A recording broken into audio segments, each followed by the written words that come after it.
देश भर में आज से नया कानून लागू हो गया है और अब देशवासियों को न्याय संहिता के जरिए मिलेगा। केंद्र सरकार के कानून में क्या क्या बदलाव किए गए हैं, आम नागरिकों का जानना बेहद जरूरी है। इस खास रिपोर्ट में जानेंगे आपकी न्याय संहिता में क्या क्या बदलाव किया गया है और यह कानून किस तरह से आम जनता के हित में है।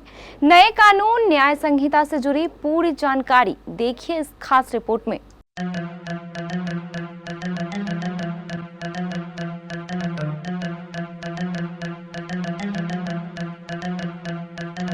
आज 1 जुलाई है। आज से देश भर में कानून की भाषा बदल गई है। 3 नए आपराधिक कानून लागू हो गए हैं। इन नए कानूनों के लागू होने के बाद आपराधिक न्याय प्रणाली में व्यापक बदलाव आएंगे और ब्रिटिश काल से कानूनों की विदाई हो जाएगी। भारतीय न्याय संहिता को लागू कर दिया गया है। भारतीय नागरिक सुरक्षा संहिता और भारतीय साक्ष्य अधिनियम ब्रिटिश काल के भारतीय दंड संहिता, दंड प्रक्रिया संहिता और भारतीय साक्ष्य अधिनियम की जगह लेंगे। दिल्ली में इन नए कानूनों के तहत पहली एफआईआर सोमवार की सुबह दर्ज की गई है। नए कानून लागू होने के बाद आम लोगों के पास पुलिस की पहुंच आसान होगी। पूरा सिस्टम ऑनलाइन होगा। नए क्रिमिनल लॉ लागू होने के बाद आपके जीवन में क्या बड़े बदलाव होंगे, चलिए आपको विस्तार से बताते हैं।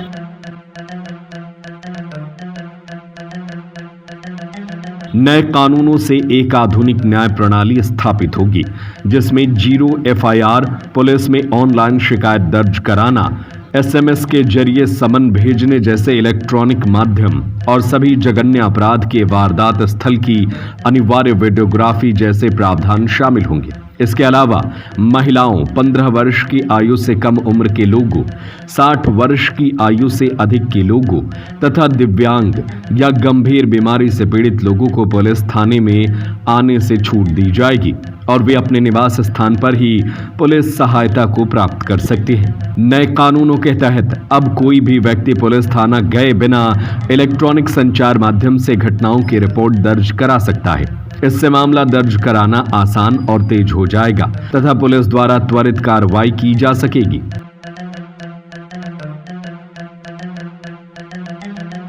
नए कानूनों के तहत आपराधिक मामलों में फैसला मुकदमा पूरा होने के 45 दिन के भीतर आएगा और पहली सुनवाई के 60 दिन के भीतर आरोप तय किए जाएंगे। दुष्कर्म पीड़िताओं का बयान कोई महिला पुलिस अधिकारी उसके अभिभावक या रिश्तेदार की मौजूदगी में दर्ज करेगी और मेडिकल रिपोर्ट 7 दिन के भीतर देनी होगी।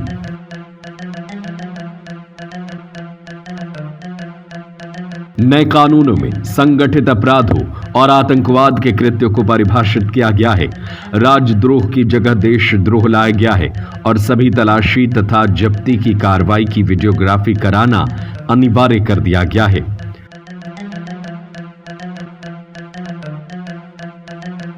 महिलाओं और बच्चों के खिलाफ अपराधों पर एक नया अध्याय जोड़ा गया है। किसी बच्चे को खरीदना और बेचना जघन्य अपराध माना गया है और किसी नाबालिग से सामूहिक दुष्कर्म के लिए मृत्यु दंड या उम्र कैद का प्रावधान जोड़ा गया है। नए कानूनों में महिलाओं और बच्चों के खिलाफ अपराधों की जांच को प्राथमिकता दी गई है, जिससे मामले दर्ज किए जाने के 2 महीने के भीतर जांच पूरी की जाएगी। नए कानूनों के तहत पीड़ितों को 90 दिनों के भीतर अपने मामले की प्रगति पर नियमित रूप से जानकारी पाने का अधिकार होगा। इसके अलावा महिलाओं और बच्चों के साथ होने वाले अपराध पीड़ितों को सभी अस्पताल में निःशुल्क प्राथमिक उपचार या इलाज मुहैया कराया जाएगा। यह प्रावधान सुनिश्चित करता है कि पीड़ित को आवश्यकता अनुसार देखभाल तुरंत मिले।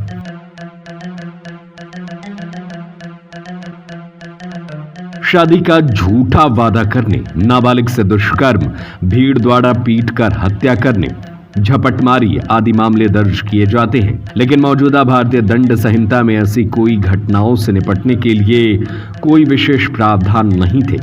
0 एफआईआर से अब कोई भी व्यक्ति किसी भी पुलिस थाने में एफआईआर दर्ज करा सकता है, भले ही अपराध उसके अधिकार क्षेत्र में नहीं हुआ हो।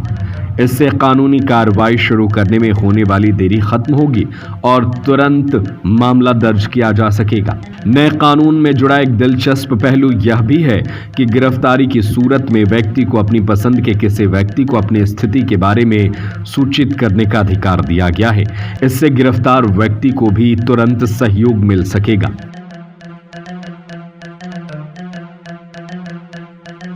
इसके अलावा गिरफ्तारी विवरण पुलिस थानों और जिला मुख्यालयों में प्रमुखता से प्रदर्शित किया जाएगा, जिससे कि गिरफ्तार व्यक्ति के परिवार और मित्र महत्वपूर्ण सूचना आसानी से पा सकेंगे। आरोपी और पीड़ित दोनों को अब प्राथमिक पुलिस रिपोर्ट, आरोप पत्र, बयान, स्वीकारोक्ति और अन्य दस्तावेज 14 दिन के भीतर पाने का अधिकार होगा। अदालतें समय रहते न्याय देने के लिए मामले की सुनवाई में अनावश्यक विलंब से बचने के वास्ते अधिकतम 2 बार मुकदमे की सुनवाई स्थगित कर सकती है।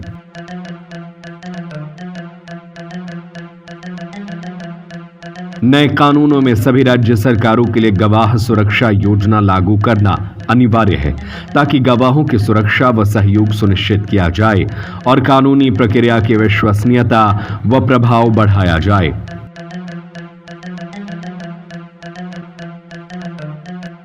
अब लैंगिकता की परिभाषा में ट्रांसजेंडरों को भी शामिल किया गया है, जिससे समावेशिता और समानता को बढ़ावा मिलता है। पीड़ित को अधिक सुरक्षा देने तथा दुष्कर्म के किसी अपराध के संबंध में जांच में पारदर्शिता को बढ़ावा देने के लिए पीड़ित का बयान पुलिस द्वारा ऑडियो वीडियो माध्यम के जरिए दर्ज किया जाएगा। आज से लागू हुए न्याय संहिता को लेकर आपकी राय क्या है? हमें अपनी राय कमेंट बॉक्स में जरूर बताएं।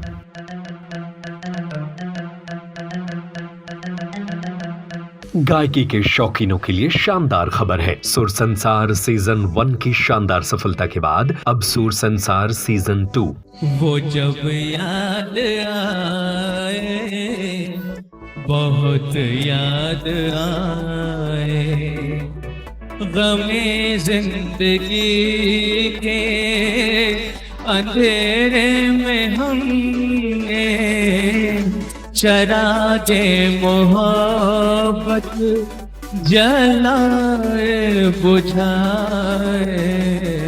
केबीसी एक बार फिर लेकर आ रहा है आपका मनपसंद गायकी का कंपटीशन सुर संसार सीजन 2। इस कार्यक्रम में भाग लेकर आप अपनी गायकी और अपनी आवाज को राष्ट्रीय पहचान दे सकते हैं। इस प्रतियोगिता में भाग लेने के लिए आपको निम्न बातों का अनुसरण करना होगा। नंबर 1, सबसे पहले आप अपनी आवाज में अपनी पसंद के एक फिल्मी गाने की वीडियो रिकॉर्डिंग करें और हमें हमारे व्हाट्सएप नंबर 9297979705 पर भेज दें। नंबर 2, गाने की रिकॉर्डिंग करते समय इस बात का ध्यान रखें कि इसमें किसी भी तरह का ट्रैक म्यूजिक या इंस्ट्रूमेंटल म्यूजिक ना हो। नंबर 3, गाने को भेजते समय अपना पूरा नाम, पूरा पता, मोबाइल नंबर और एज का उल्लेख अवश्य करें। साथ में अपना आधार कार्ड भी भेजें। अपने नाम, पते, मोबाइल नंबर और एज को आप गाने के पहले बोलकर रिकॉर्ड कर सकते हैं। नंबर 4, इस प्रतियोगिता में 16 वर्ष से लेकर 35 वर्ष तक के प्रतिभागी ही भाग ले सकते हैं, मेल और फीमेल दोनों। नंबर 5, प्रतियोगिता में कुल 7 राउंड होंगे। नंबर 6, प्रतियोगिता के विजेताओं को प्रथम पुरस्कार के रूप में 1 लाख रुपए, द्वितीय पुरस्कार के रूप में 75,000 रुपए और तृतीय पुरस्कार के रूप में 50,000 रुपए का इनाम दिया जाएगा। इसके अलावा 4 नंबर से 14 नंबर तक के 11 विजेताओं को स्पेशल पुरस्कार भी दिए जाएंगे। नंबर 7, गाना भेजने की अंतिम तारीख 10 जुलाई 2024 है। नंबर 8, प्रतियोगिता में भाग लेने का कोई शुल्क नहीं होगा। प्रतियोगिता के नियम एवं विजेताओं के निर्णय का अंतिम अधिकार आयोजक केबीसी न्यूज के पास सुरक्षित रहेगा। जिस व्हाट्सएप नंबर पर आपको अपना गाना भेजना है उसे याद रखें 9297979705। आयोजक केबीसी न्यूज कटिहार। प्रतियोगिता के बारे में विशेष जानकारी के लिए आप हमारे केबीसी न्यूज कार्यालय में भी संपर्क कर सकते हैं। हमारा पता है केबीसी न्यूज कार्यालय, बनियाटोला, बड़ा बाजार, कटिहार। फोन नंबर 06452242601 और 06452242700।